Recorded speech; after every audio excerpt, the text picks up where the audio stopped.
ओम शांति। 17 जून 2024। बाबा के महावाक्य।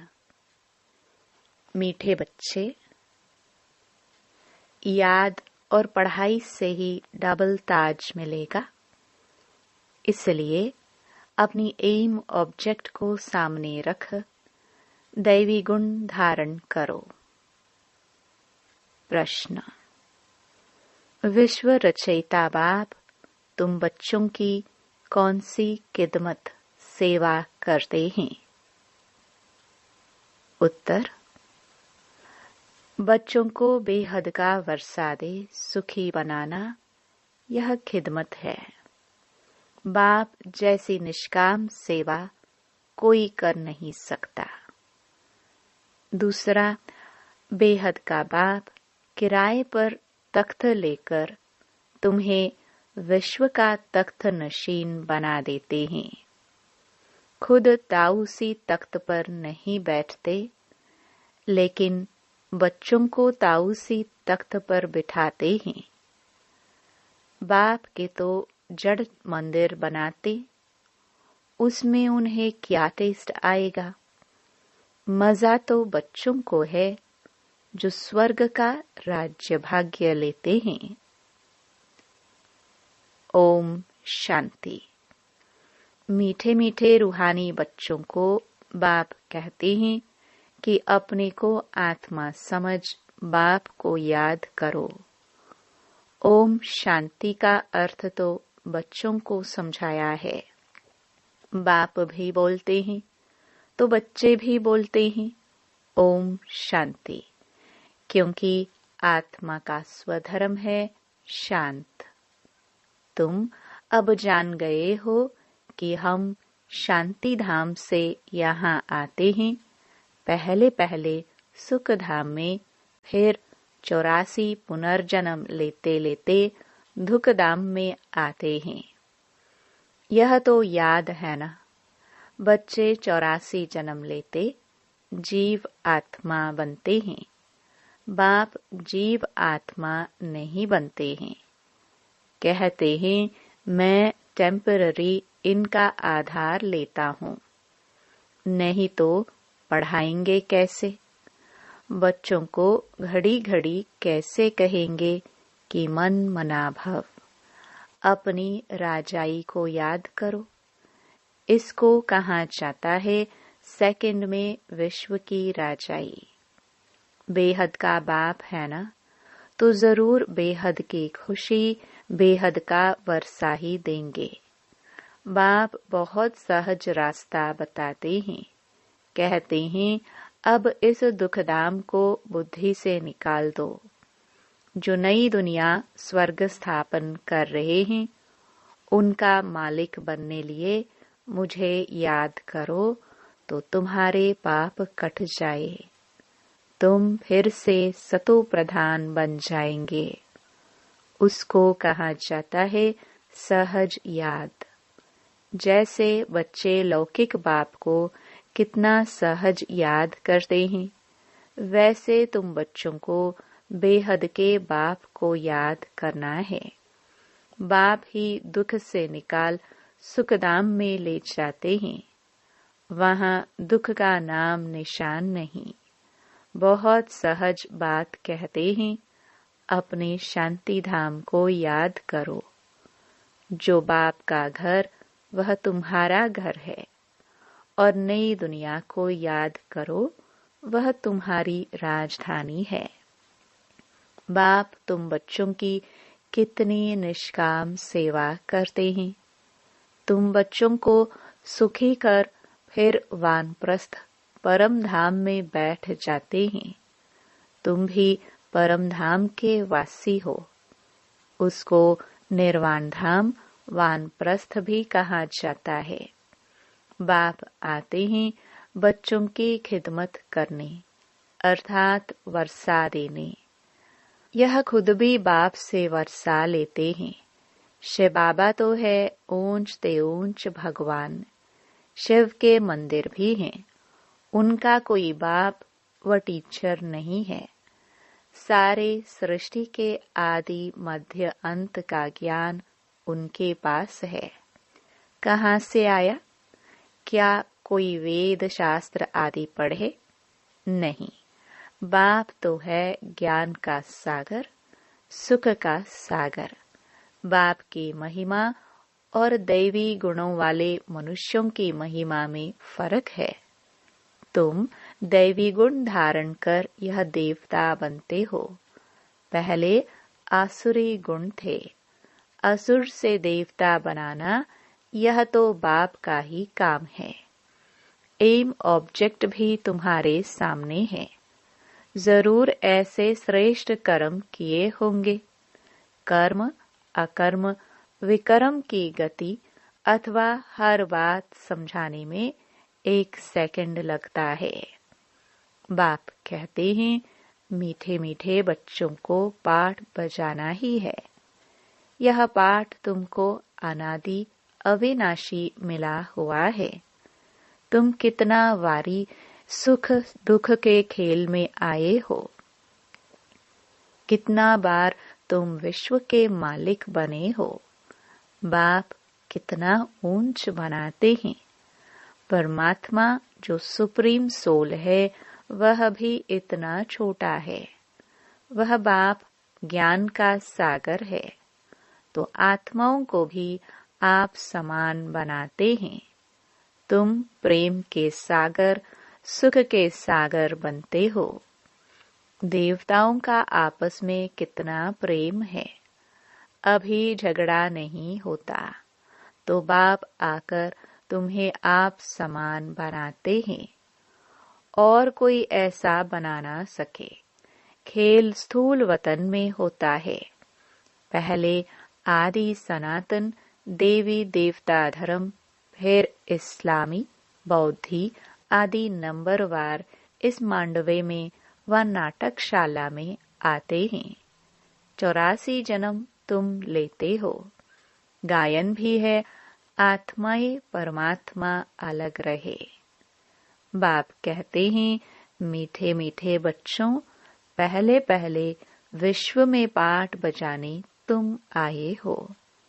मैं तो थोड़े समय के लिए इनमें प्रवेश करता हूँ।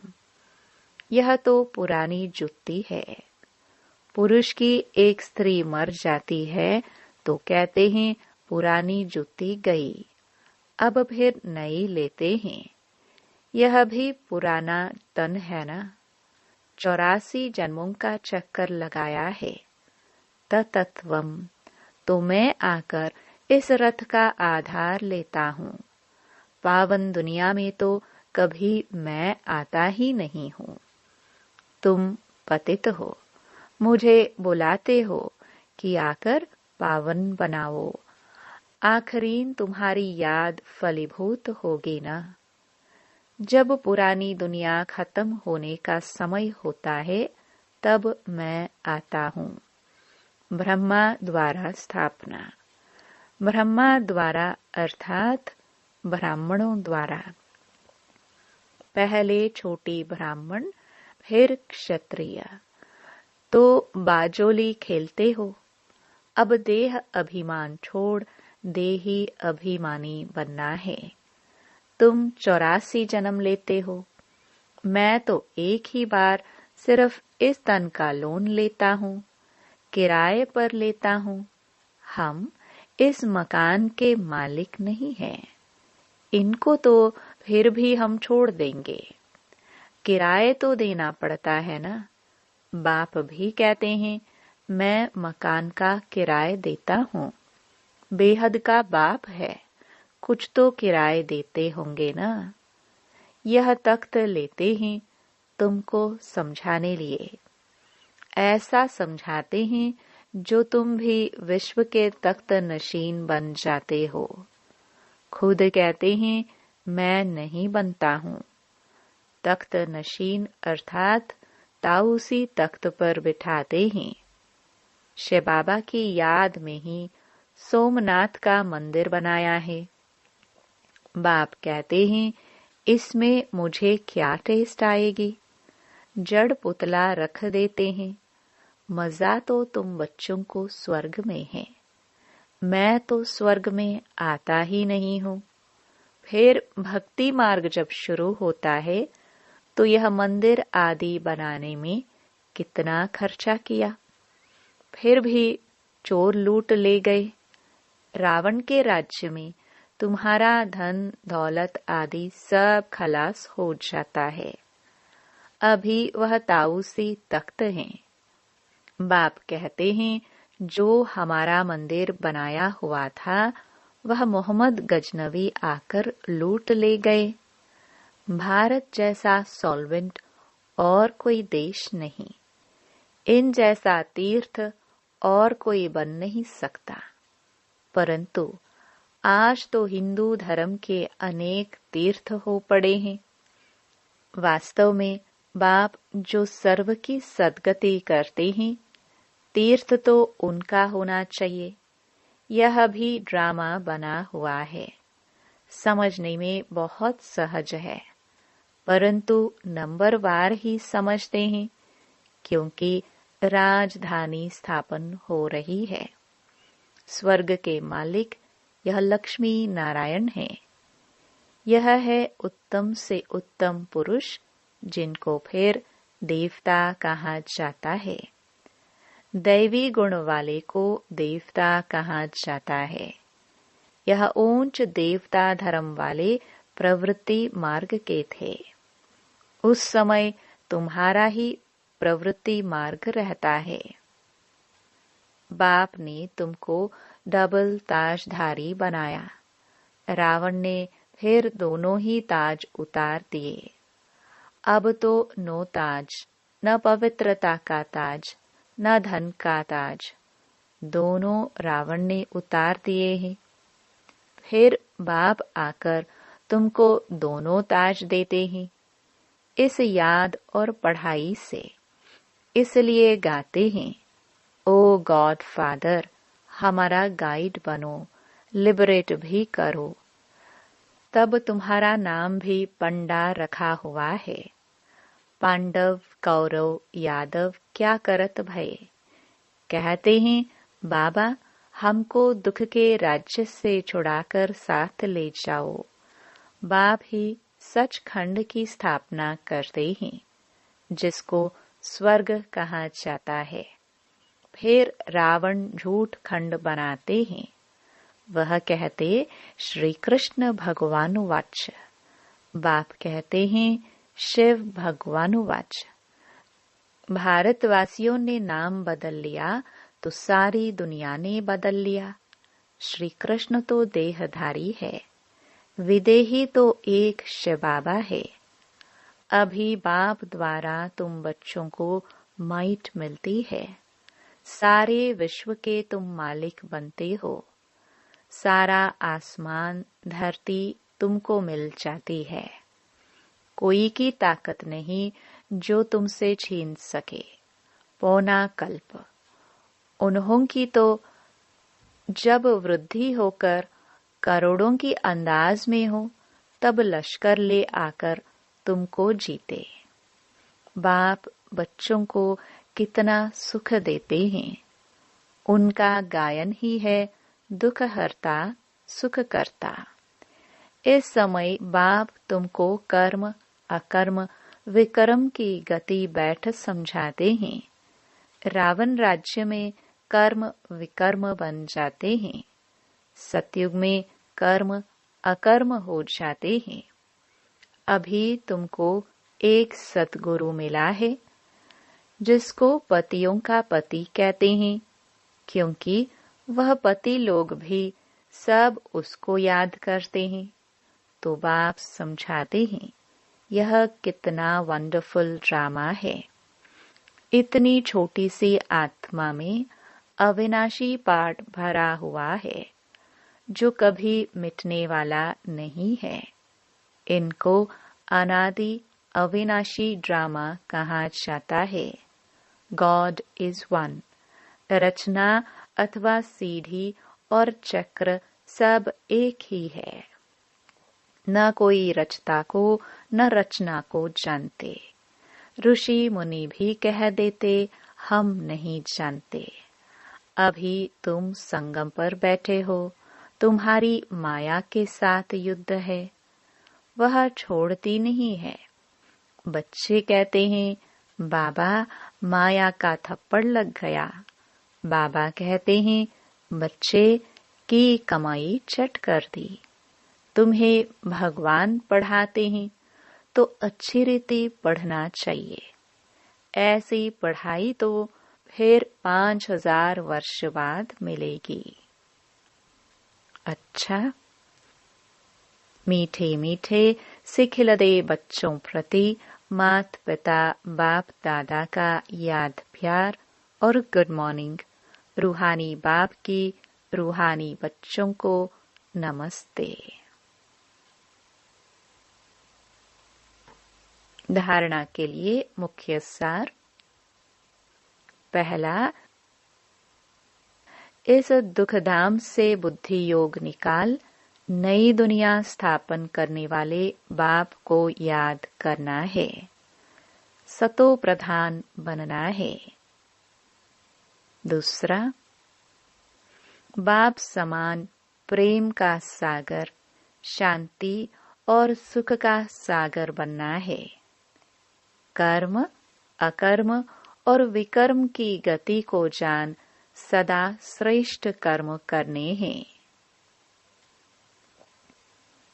वरदान, सदा उमंग उत्साह में रह, मन से खुशी के गीत गाने वाले अविनाशी खुश नसीब भव। आप खुशनसीब बच्चे अविनाशी विधि से अविनाशी सिद्धियां प्राप्त करते हो। आपके मन से सदा वाह वाह की खुशी के गीत बजते रहते हैं।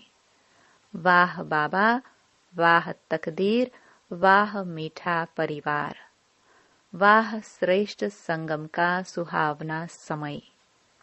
हर कर्म वाह वाह है, इसलिए आप अविनाशी खुश नसीब हो। आपके मन में कभी वाई आई क्यों मैं नहीं आ सकता। वाई के बजाय वाह वाह और आई के बजाय बाबा बाबा शब्द ही आता है। स्लोगन, जो संकल्प करते हो उसे अविनाशी गवर्नमेंट की स्टैंप लगा दो तो अटल रहेंगे। मातेश्वरी जी के मधुर महावाक्य। जीवन की आश पूर्ण होने का सुहावना समय। हम सभी आत्माओं की बहुत समय से यह आश थी कि जीवन में सदा सुख शांति मिले। अब बहुत जन्मों की आशा कब तो पूर्ण होगी। अब यह है हमारा अंतिम जन्म। उस अंत के जन्म के भी अंत है। ऐसा कोई नहीं समझे मैं तो अभी छोटा हूँ। छोटे बड़े को सुख तो चाहिए ना, परंतु दुख किस चीज से मिलता है उसका भी पहले ज्ञान चाहिए। अब तुमको नॉलेज मिली है कि इन 5 विकारों में फंसने कारण यह जो कर्म बंधन बना हुआ है उनको परमात्मा की याद अग्नि से भस्म करना है। यह है कर्म बंधन से छूटने का सहज उपाय। इस सर्वशक्तिवान बाबा को चलते फिरते श्वासों श्वास याद करो। अब यह उपाय बताने की सहायता खुद परमात्मा आकर करता है, परंतु इसमें पुरुषार्थ तो हर एक आत्मा को करना है। परमात्मा तो बाप टीचर गुरु रूप में आए हमें वर्षा देते हैं, तो पहले उस बाप का हो जाना है, फिर टीचर से पढ़ना है। जिस पढ़ाई से भविष्य जन्म जन्मांतर सुख की प्रालब्ध बनेगी। अर्थात जीवन मुक्ति पद में पुरुषार्थ अनुसार मर्तबा मिलता है। अगर गुरु रूप में पवित्र बनाए मुक्ति देता है तो इस राज को समझ ऐसा पुरुषार्थ करना है। यही टाइम है पुराना खाता खत्म कर नई जीवन बनाने का। इसी समय जितना पुरुषार्थ कर अपनी आत्मा को पवित्र बनाएंगे उतना ही शुद्ध रिकॉर्ड भरेंगे। फिर सारा कल्प चलेगा। तो सारे कल्प का मदार इस समय की कमाई पर है। देखो, इस समय ही तुम्हें आदि मध्य अंत का ज्ञान मिलता है। हमको सुदेवता बनना है और अपनी चढ़ती कला है, फिर वहां जाके प्रारब्ध भोगेंगे। वहां देवताओं को बाद का पता नहीं पड़ता कि हम गिरेंगे। अगर यह पता होता कि सुख भोगना फिर गिरना है तो गिरने की चिंता में सुख भी भोग नहीं सकेंगे। तो यह ईश्वरीय कायदा रचा हुआ है कि मनुष्य सदा चढ़ने का पुरुषार्थ करता है, अर्थात सुख के लिए कमाई करता है। परंतु ड्रामा में आधा आधा पार्ट बना पड़ा है जिस राज को हम जानते हैं। परंतु जिस समय सुख की बारी है तो पुरुषार्थ कर सुख लेना है। यह है पुरुषार्थ की खूबी। एक्टर का काम है एक्ट करने समय संपूर्ण खूबी से पाठ बजाना, जो देखने वाले हियर हियर वाह वाह करे। इसलिए हीरो हीरोइन का पाठ देवताओं को मिला है, जिन्हों का यादगार चित्र गाया और पूजा जाता है। निर्विकारी प्रवृत्ति में रह कमल फूल अवस्था बनाना, यही देवताओं की खूबी है। इस खूबी को भूलने से ही भारत की ऐसी दुर्दशा हुई है। अब फिर से ऐसी जीवन बनाने वाला खुद परमात्मा आया है। अब उनका हाथ पकड़ने से जीवन नैया पार होगी। अच्छा, ओम शांति।